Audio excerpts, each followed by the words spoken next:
नमस्कार मेरे नौजवान साथियों, कैसे हैं आप सब। आशा करता हूं आप सभी स्वस्थ और प्रसन्न होंगे तथा लगातार सीख रहे होंगे। मैं Prem, assistant professor, PSMPG college, geography department Kannauj, आपका स्वागत करता हूं अपने YouTube channel geography with Prem में। दोस्तों, इससे पहले वाले वीडियो में हमने आपसे बात की थी जनसंख्या वितरण और घनत्व को प्रभावित करने वाले कारकों के बारे में। ठीक है, तो चलिए आज हम एक और बात करते हैं जनसंख्या के एक महत्वपूर्ण टॉपिक की, जिसका नाम है प्रवास यानी कि माइग्रेशन। ठीक है, तो इसके बारे में हम अभी चर्चा करेंगे। पहले देख लेते हैं कि प्रवास होता क्या है। तो जब किसी कारणवश व्यक्ति अपने पूर्व निवासित स्थान को छोड़कर दूसरे स्थान पर जाकर बसता है तो इस प्रक्रिया को प्रवास कहा जाता है। ठीक है, इसमें कुछ दूरी तय करना तथा निवास स्थान में परिवर्तन प्रमुख प्रक्रिया शामिल है। यानी प्रवास क्या है, एक प्रक्रिया है जिसमें एक व्यक्ति पूर्व निवासित स्थान को छोड़कर दूसरे निवासित स्थान पर जाकर बसता है। उसमें वह कुछ दूरी तय करता है और निवास स्थान भी परिवर्तित करता है। ठीक है, अतः लोगों के आर्थिक, सामाजिक, सांस्कृतिक, राजनीतिक या अन्य कारणों से एक स्थान से दूसरे स्थान पर जाकर बसना या निवास करना प्रवास कहलाता है। ठीक है, इसे एक उदाहरण से समझ सकते हैं। मान लीजिए एक ए स्थान है, एक बी स्थान है। ठीक है, तो ए जो व्यक्ति है वो बी स्थान पर जाकर के रहने लगता है। ठीक है, तो उसने ए स्थान को छोड़ा, यानी पूर्व निवासित स्थान इसका क्या था, ए था, इसे इसने छोड़ दिया और वह कहाँ पर जाकर रहने लगा, बी स्थान पर जाकर रहने लगा। तो यही जो प्रक्रिया है आपकी वो क्या कहलाती है, निवास कहलाती है, प्रवास कहलाती है। ठीक है, इसमें कुछ दूरी भी उसने तय की, मान लो कि 50 किलोमीटर या 100 किलोमीटर की दूरी भी हो सकती है, और उसने अपना स्थान भी परिवर्तित किया। प्रवास में यही दो चीज़ें प्रमुख रूप से शामिल होती हैं, जैसे कि दूरी तय करना और निवास स्थान में परिवर्तन करना। ठीक है, इसमें दोस्तों निवास स्थान में परिवर्तन होना मुख्य कारक होता है, यानी निवास स्थान में परिवर्तन होना चाहिए। इसमें सर्कुलेशन, कम्यूटिंग, ट्रांसह्यूमेंस को शामिल नहीं किया जाता। ठीक है, तो ये चीज़ आपको याद रखनी है, क्योंकि इन तीनों क्रियाओं में लोगों के निवास स्थान में कोई परिवर्तन नहीं होता। अब देख लेते हैं सर्कुलेशन क्या है। इसका संबंध किसी गांव या शहर में किसी कार्य के लिए क्षणिक समय के लिए इस गली से उस गली या एक मोहल्ले से दूसरे मोहल्ले जाना या शाम तक अपने निवास स्थल में वापस आ जाना सर्कुलेशन कहलाता है। यानी एक व्यक्ति इस स्थान को छोड़ करके अगर वो जाता है तो दिन भर कहीं बाहर रहता है, लेकिन शाम को वो वापस आ जाता है, तो इसे क्या कहते हैं, सर्कुलेशन कहते हैं। इसके बाद है कम्यूटिंग। इसका संबंध व्यक्ति अपने कार्य के लिए कार्यालय जाता है। बच्चे पढ़ने के लिए विद्यालय या महाविद्यालय जाते हैं और मजदूर अपना कार्य के लिए शहर या अन्य जगह जाते हैं, लेकिन शाम तक वो वापस अपने निवास स्थान तक आ जाते हैं, यानी पहुंच जाते हैं। इसको भी प्रवास के अंतर्गत नहीं रखा जाता है। ठीक है, तो ये भी आपको याद रखना है। इसके बाद है ट्रांसह्यूमेंस। इसमें वे लोग अपने पशुओं के समूह के साथ एक स्थान से दूसरे स्थान तक जाते हैं, पशुओं को चराने के लिए पर्वतों के ऊपर और नीचे स्थानांतरित होते रहते हैं। इसी को ट्रांसह्यूमेंस कहते हैं। ठीक है, आपको ये याद रखना है कि जो ये ट्रांसह्यूमेंस है ज़्यादातर पर्वतीय क्षेत्रों में होता है। ठीक है, मान लीजिए कोई पर्वत है, ये आपका मैदान है, तो जब कोल्ड यानी ठंड आती है और एक यानी जब गर्मी आती है, तो जब दोस्तों ठंड पड़ती है तो ये लोग मैदानों में अपने पशुओं को चराते हैं, और जब गर्मी आती है तो ये पर्वतों की तरफ चले जाते हैं, वहाँ पर पशुओं को चराते हैं। तो इस प्रकार जो ये मौसमी परिवर्तन करते हैं इसे ही हम क्या कहते हैं, ट्रांसह्यूमेंस। इसे आप एक सिंपल भाषा में कह सकते हैं कि लोग जब पशुओं के समूह के साथ एक स्थान से दूसरे स्थान पर उन्हें चराने के लिए जाते हैं तो उसे हम पशुचारण या ट्रांसह्यूमन कहते हैं। पशुचारण या ट्रांसह्यूमन कहते हैं। ठीक है, जब लोग एक स्थान से दूसरे स्थान पर जाते हैं तो वह स्थान जहाँ से लोग गमन करते हैं उसे उद्गम स्थान का कहलाता है, और जिस स्थान में आगमन करते हैं यानी जहाँ जाकर के वे रहते हैं उसे गंतव्य स्थान कहलाता है। उद्गम स्थान जनसंख्या में कमी को दर्शाता है, जबकि गंतव्य स्थान जनसंख्या की बढ़ने का संकेत देता है। कहने का मतलब ये है, मान लीजिए एक आपका ए स्थान है, एक आपका बी स्थान है, ठीक है। यहाँ पर 100 लोग रहते हैं, यहाँ पर भी 100 लोग रहते हैं। तो ए स्थान से जब लोग बी स्थान पर जाएंगे, ठीक है, तो वो गए कहाँ से हैं? ए स्थान से। तो ये कौन सा है? ये उद्गम स्थान है, उद्गम स्थान है। और गए कहाँ पर जाकर के निवास कर रहे हैं? बी पर। तो ये आपका गंतव्य स्थान है, ठीक है। तो जाहिर सी मान लीजिए यहाँ से अगर 50 लोग चले गए तो यहाँ 50 माइनस हो गए, तो यहाँ पे 50 लोग बचे, और यहाँ पर जाकर 50 लोग जुड़ गए यानी 50, तो ये हो गए 150 लोग। तो जो उद्गम स्थान है वो जनसंख्या की कमी को दिखाता है, लेकिन तो जो गंतव्य स्थान है वो जनसंख्या वृद्धि को दिखाता है। तो ये भी आपको याद रखना है। अब देखते हैं कि प्रवास को प्रभावित करने वाले कारक या कारण कौन कौन से हैं। प्रवास को जितने भी कारक प्रभावित करते हैं उन सभी कारकों को 2 वर्गों में रखा जाता है। एक तो अपकर्षण यानी पुल फैक्टर, और दूसरा है प्रतिकर्षण यानी कि पुश फैक्टर, ठीक है। अपकर्षण का मतलब है खींचना और प्रतिकर्ष का मतलब है धक्का देना, ठीक है। तो सबसे देख लेते हैं अपकर्ष कारक कौन से होते हैं यानी पुल फैक्टर। इसके अंतर्गत उन सभी कारणों को शामिल किया जाता है जो लोगों को अपनी ओर खींचते या आकर्षित करते हैं। ये चीज़ आपको याद रखनी है।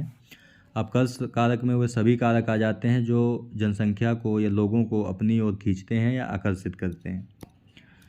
उस जगह पर ऐसी सुविधाएं विकसित हो जाती हैं कि लोग अपने आप उस स्थान की ओर खींचे चले जाते हैं। जैसे चुंबक लोहे के बुरादे को अपनी ओर खींचता है, वैसे ही ये सुविधाएं जो होती हैं आपकी वह लोगों को अपनी ओर खींचती हैं। जैसे कौन कौन सी सुविधाएं हैं? इन सुविधाओं में जैसे कि रोजगार के अवसर उपलब्ध होना, रहन सहन की अच्छी दशाएं होना, जीवन संपत्ति की सुरक्षा होना, अनुकूल जलवायु होना, मनोरंजन की सुविधा, शिक्षा की सुविधा, स्वास्थ्य की सुविधा, परिवहन की सुविधा, संचार की सुविधा इत्यादि ऐसी सुविधाएं हैं जिसके कारण लोग इस स्थान की ओर आकर्षित होते हैं। मान लीजिए कोई एक स्थान ए है और वहाँ पर ये सारी सुविधाएं आपकी अवेलेबल हैं, तो लोग यहाँ पर आकर्षित होंगे और प्रवास करके यहाँ बसना चाहेंगे, ठीक है। तो जाहिर सी बात है कि इन सुविधाओं का जहाँ पर अभाव होगा वो प्रतिकर्ष कारक होगा, ठीक है। तो प्रतिकर्ष कारक यानी पुश फैक्टर के अंतर्गत उन सभी कारणों को शामिल किया जाता है जो लोगों को अपने निवास स्थल को छोड़ने के लिए विवश करता है। ये आपको याद रखना है कि निवास स्थल को छोड़ने के लिए विवश करता है। तो ऐसे कौन कौन से कारण हो सकते हैं?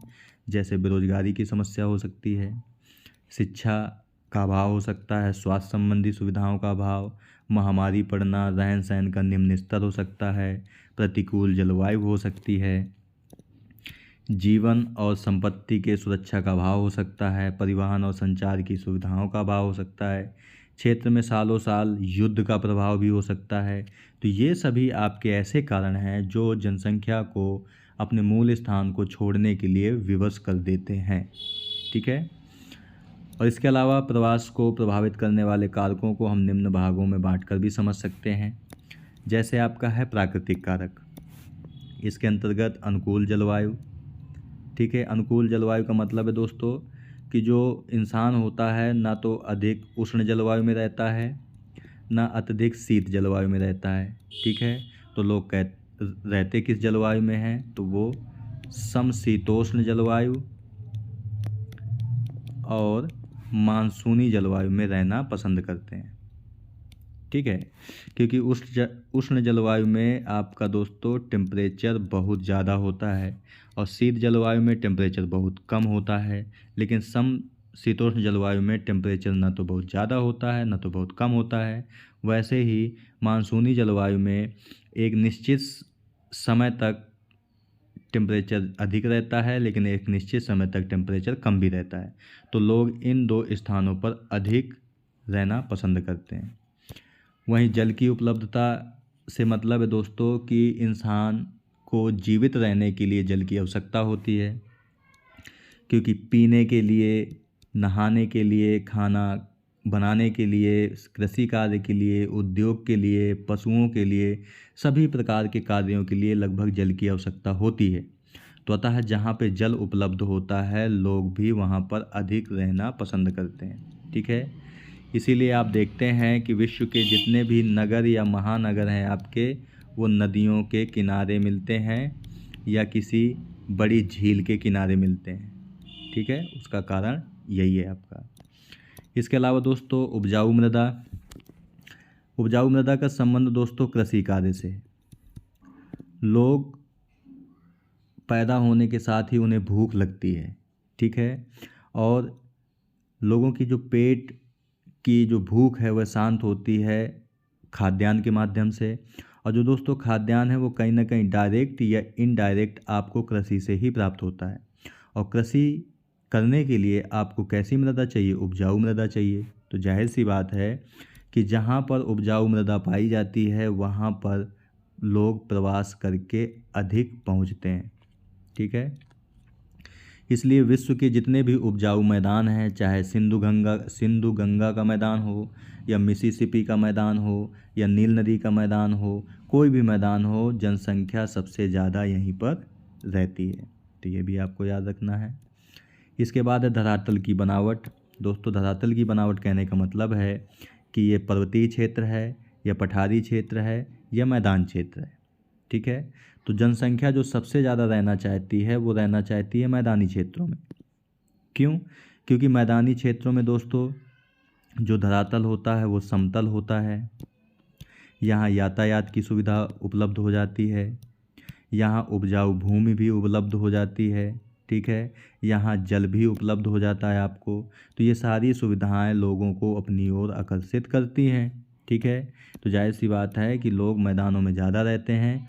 वहीं आपका जो पठारी और पर्वतीय क्षेत्र हैं वहाँ पर इन चीज़ों का अभाव पाया जाता है। तो लोग सबसे ज़्यादा निवास स्थान के लिए चुनते हैं तो वो मैदानी क्षेत्रों को चुनते हैं। ठीक है, और वहीं पर्वतों और पठारों पर जनसंख्या आपकी कम रहती है। एग्जाम्पल के लिए उत्तर भारत का मैदान, इसमें आप यूपी की जनसंख्या देख रहे हैं कि वर्तमान समय में लगभग 21 करोड़ से अधिक जनसंख्या पाई जाती है। क्यों? क्योंकि पूरा का पूरा उत्तर भारत यानी उत्तर प्रदेश का मैदानी भाग है। ठीक है, तो यहाँ पर जनसंख्या ज़्यादा रहती है। इसके अलावा दोस्तों आर्थिक कारणों में दोस्तों हम उन सभी कारणों को शामिल करते हैं जिनका संबंध लोगों के जीवन यापन से है। यानी लोग अपना जीवन यापन करने के लिए या अपनी आवश्यकताओं की पूर्ति करने के लिए कौन कौन सी आर्थिक क्रियाएं यानी कि धन कमाने के लिए कौन कौन सी वो क्रियाएं करते हैं।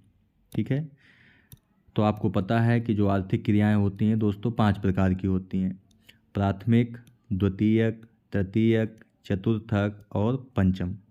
ठीक है, इन 5 आर्थिक क्रियाओं के माध्यम से ही इंसान अपना जीवन यापन करता है।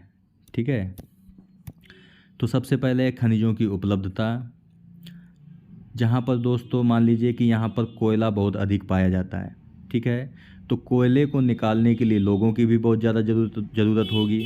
तो इस कोयले को निकालने के लिए लोग अधिक मात्रा में यहाँ पर आएंगे। ठीक है, तो उन्हें रोज़गार प्राप्त होगा। जब उन्हें रोज़गार प्राप्त होगा तो और जनसंख्या यहाँ पर आकर्षित होगी, तो यहाँ पर प्रवास अधिक होगा और जनसंख्या भी अधिक पाई जाएगी। ठीक है, इसके बाद है नगरीकरण। दोस्तों जो नगर या महानगर होते हैं आपके, वो सेवाएं प्रदान करते हैं। कौन कौन सी? जैसे कि आपकी शिक्षा है, स्वास्थ्य है, रोजगार है, मनोरंजन, यातायात,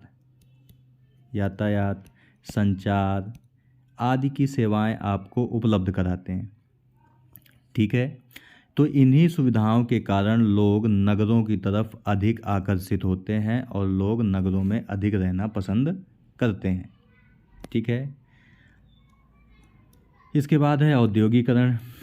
दोस्तों, जो उद्योग होते हैं वे लोगों को रोज़गार प्रदान करते हैं। ठीक है। अब जब रोज़गार लोगों को अधिक मिलता है तो उनकी आय बढ़ती है, और जब उनकी आय बढ़ती है तो उनका जो रहन सहन का जीवन स्तर है वो ऊंचा होता है। ठीक है।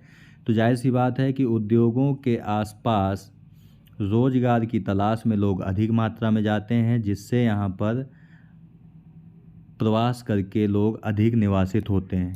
इसके अलावा जहाँ पर उद्योग लगते हैं वहाँ पर आपका एजुकेशन है, हेल्थ है, ट्रांसपोर्ट है, इसके अलावा आपका मनोरंजन के साधन हैं, ये सारे धीरे धीरे विकसित होने लगते हैं।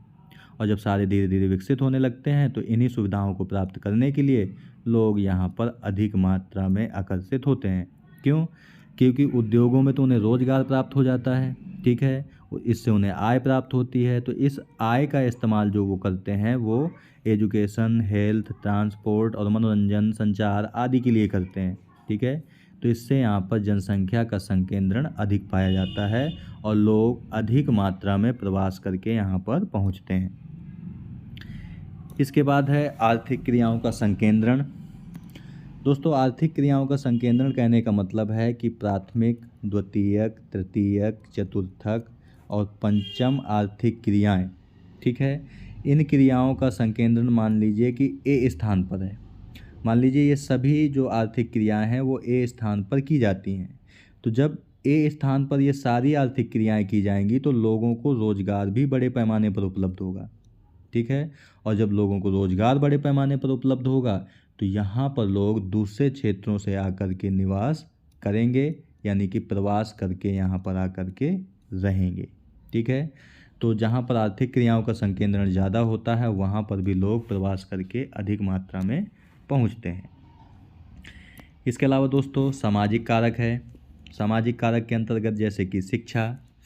दोस्तों, जहाँ पर शिक्षा की अच्छी व्यवस्था होती है, मान लीजिए एक स्थान ए है आपका, यहाँ पर आपका कॉलेज भी है, आपका यूनिवर्सिटी भी उपलब्ध है, प्राइमरी स्कूल आपके ढेर सारे हैं, आपके हायर सेकेंडरी स्कूल बहुत सारे हैं, आपकी कोचिंग संस्थान यानी कोचिंग इंस्टीट्यूट आपके बहुत सारे हैं।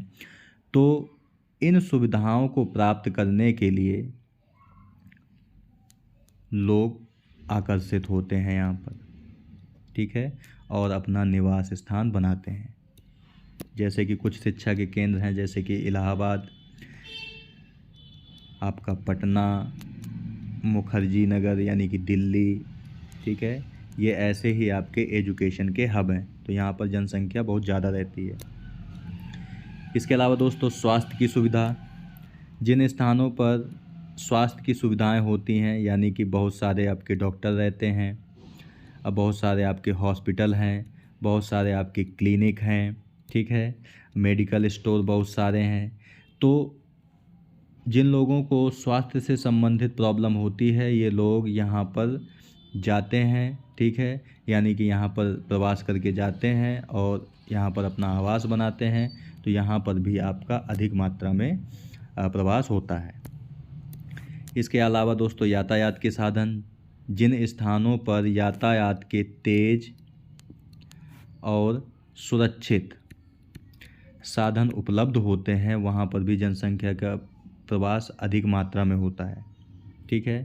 अब यातायात के साधन आपके बहुत सारे हैं, जैसे कि रेल मार्ग हो सकता है, आपका सड़क मार्ग हो सकता है, आपका वायु मार्ग हो सकता है। ठीक है। तो आपके यातायात के साधन बहुत सारे हो सकते हैं। इसके अलावा दोस्तों बिजली की आपूर्ति। मान लीजिए आपका ए स्थान है और एक आपका बी स्थान है। ए स्थान पर बिजली यानी इलेक्ट्रिसिटी उपलब्ध नहीं है और बी स्थान पर इलेक्ट्रिसिटी उपलब्ध है। ठीक है, इलेक्ट्रिसिटी है। तो जाहिर सी बात है लोग ए स्थान को छोड़कर बी स्थान पर जाकर के रहने लगेंगे। ठीक है। क्योंकि आज के समय में दोस्तों इलेक्ट्रिसिटी इतनी अधिक ज़रूरी है कि इसके बिना आप आधुनिक दुनिया की कल्पना ही नहीं कर सकते हैं। ठीक है। तो जाहिर सी बात है कि जिस स्थान पर बिजली की सुविधा होगी लोग वहीं पर जाकर प्रवास करके रहेंगे। इसके अलावा दोस्तों मनोरंजन भी दोस्तों प्रवास का एक प्रमुख कारण है। जैसे कि एग्जाम्पल के लिए मुंबई, ठीक है, मुंबई है आपका हमारे देश का जो प्रमुख बॉलीवुड है, उसे हम मुंबई के अंतर्गत रखते हैं। तो मान लीजिए देश के अलग अलग हिस्से में कलाकार रहते हैं, तो ये कलाकार कहाँ पर रोज़गार की तलाश में जाएंगे, तो वो यहीं पर मुंबई ही जाएंगे, ठीक है। तो यानी कि जितने भी आर्टिस्ट और कलाकार हैं वो एक ऐसे स्थान की तलाश करते हैं जहाँ पर मनोरंजन की सुविधा ज़्यादा उपलब्ध है, तो ये लोग प्रवास करके यहाँ पर पहुँचते हैं। इसके बाद है दोस्तों बैंकिंग एवं संचार की सुविधा। दोस्तों बैंकिंग और संचार की सुविधा का मतलब ये है कि जो लोग कमा रहे हैं या जो आय है उसकी बचत के लिए ज़्यादा से ज़्यादा जहाँ पर सुविधा उपलब्ध होगी, ठीक है, और संचार का मतलब है आसानी से उपलब्ध होगी। यानी कि अगर हमें कोई बात किसी दूसरे तक पहुंचानी है, वो अमेरिका में बैठा है, तो जहां पर संचार की सुविधा उपलब्ध होगी हम वहीं से पहुंचा सकते हैं। तो जाहिर सी बात है जहां पर बैंकिंग और संचार की सुविधा उपलब्ध होगी वहां पर भी लोग अधिक मात्रा में प्रवास करके पहुंचेंगे। इसके अलावा दोस्तों अगला कारक है आपका सांस्कृतिक कारक। सांस्कृतिक कारकों का मतलब है दोस्तों कि इसे आप ऐसे समझ सकते हैं कि मान लीजिए आप ऐसे समझ लीजिए कि सांस्कृतिक कारकों के अंतर्गत हम भाषा, धर्म, जाति, रीति रिवाज, खान पान, वेशभूषा, भाईचारा इत्यादि को शामिल करते हैं, ठीक है। अब इसे एग्जाम्पल से समझते हैं कि एक स्थान ए है और एक स्थान बी है आपका, ठीक है। अब ए स्थान पे रहने वाले जो लोग हैं वो एक धर्म विशेष को मानते हैं, ठीक है। उनका भाषा अलग है, उनकी जाति अलग है, उनका रहन सहन अलग है, खान पान अलग है, रीति रिवाज अलग हैं, ठीक है, उनका भाईचारा अलग है। तो जाहिर सी बात है दोस्तों ए स्थान के लोग एक ऐसे स्थान की तलाश करेंगे जहाँ पर यही सब मानने वाले लोग रहते हैं। मान लीजिए वो बी स्थान है आपका, तो ये वाले लोग जो होंगे ए वाले वो बी स्थान पर जा कर के रहना अधिक पसंद करेंगे। या आप कह सकते हो कि विश्व के अलग अलग क्षेत्रों में जो इन्हीं भाषा, धर्म, जाति, रीति रिवाज, खान पान को मानने वाले लोग हैं वो इन्हीं स्थानों की ओर अधिक आकर्षित होंगे, ठीक है। तो जाहिर सी बात है कि लोग प्रवास करके ऐसे स्थानों पर रहना पसंद ज़्यादा करेंगे, ठीक है। जैसे कि धर्म से संबंधित कई सारे नगर हैं आपके, जैसे कि वाराणसी है, प्रयागराज है, ठीक है। यानी विश्व में बहुत से ऐसे नगर हैं आपका, जैसे कि एक मक्का मदीना करके है, आपका यरूशलेम है, ठीक है। तो विश्व के ऐसे बहुत सारे स्थान हैं जो इन्हीं सांस्कृतिक यानी भाषा, धर्म, जाति, रीति रिवाज, खान पान, वेशभूषा और भाईचारे के कारण अत्यधिक लोग प्रवास करके उन स्थानों पर पहुंचते हैं, जिससे ये भी प्रवास का एक प्रमुख कारण है। इसके अलावा दोस्तों एक अगला कारण है आपका राजनीतिक कारण, जिसके अंतर्गत युद्ध और सरकार की प्रवसन संबंधी नीतियों को शामिल किया जाता है। मान लीजिए दोस्तों दो स्थान है, एक आपका ए है, दूसरा आपका बी है, ठीक है। इसे ऐसे समझ सकते हैं, एक आपका ए स्थान है, आपका दूसरा बी स्थान है, ठीक है। अब ए और बी के मध्य हमेशा युद्ध होता रहता है, ठीक है। तो जाहिर सी बात है दोस्तों इसके जो बीच में रहने वाले लोग होंगे उनको सबसे ज़्यादा नुकसान हो रहा होगा। तो ये बीच में रहने वाले लोग क्या करेंगे, यहाँ से दूसरे स्थान पर जा कर के प्रवासित हो जाएंगे, यहाँ पर रहना पसंद नहीं करेंगे। तो जाहिर सी बात है दोस्तों कि जहाँ पर युद्ध वगैरह बहुत ज़्यादा होते रहते हैं तो उनके जो संक्रमण क्षेत्र में लोग रहते हैं वो उस स्थान से दूर जाकर किसी अगले स्थान पर प्रवासित हो जाते हैं, ठीक है। इसके अलावा दोस्तों सरकार की प्रवसन संबंधी नीति। दोस्तों विश्व का कोई भी देश जो है वो ऐसा नहीं चाहता कि हमारे देश में संसाधनों से अधिक ज़्यादा जनसंख्या हो जाए, इसलिए वो प्रवास को रोकते हैं, ठीक है। जैसे मान लीजिए कि एक स्थान ए है, एक आपका बी है, यहाँ पे 100 लोग हैं और 100 ही संसाधन है आपके पास, ठीक है। तो अब जो दोस्तों ए देश होगा वो नहीं चाहेगा कि हमारे देश में कोई दूसरा आए। क्यों? क्योंकि जैसे ही जनसंख्या आपकी आएगी, मान लीजिए 50 लोग और आ गए, संसाधन आपके पास 100 ही हैं, तो क्या होगा? संसाधनों पर अत्यधिक दबाव पड़ेगा। ठीक है? तो विश्व के देश जो हैं वो अलग अलग प्रवसन संबंधी नीति बनाते हैं। अगर किसी देश के पास संसाधन अधिक हैं लेकिन जनसंख्या कम है, तो वे ऐसे नियम बनाएंगे कि लोग उनके देश में आकर के रहें। ठीक है? लेकिन अगर जनसंख्या ज़्यादा है और संसाधन कम है, तो वे ऐसे नियम बनाएंगे कि हमारे देश में दूसरे देशों से लोग आकर ना रहें। तो सरकार की जो नीतियाँ होती हैं प्रवासन संबंधी, वह भी प्रवास को प्रभावित करती हैं। ठीक है दोस्तों? तो दोस्तों आज की वीडियो में हम यहीं तक बात करते हैं। ये पार्ट 1 है आपका प्रवासन संबंधी। ठीक है? पार्ट 1 है ये। पार्ट 2 में इससे बचे हुए जो दूसरे प्रमुख पॉइंट हैं उन पर हम चर्चा करेंगे। ठीक है? और दूसरे वीडियो में ही आपको दोनों वीडियो का PDF लिंक भी मिल जाएगा, जहां से डाउनलोड करके आराम पढ़ सकते हैं। तो मिलते हैं आपसे नेक्स्ट वीडियो में पार्ट 2 के साथ। तब तक के लिए नमस्कार। आप प्रसन्न रहिए, खुश रहिए, मुस्कुराते रहिए और लगातार सीखते रहिए, कभी अपने लिए तो कभी अपनों के लिए। धन्यवाद। जय हिंद दोस्तों।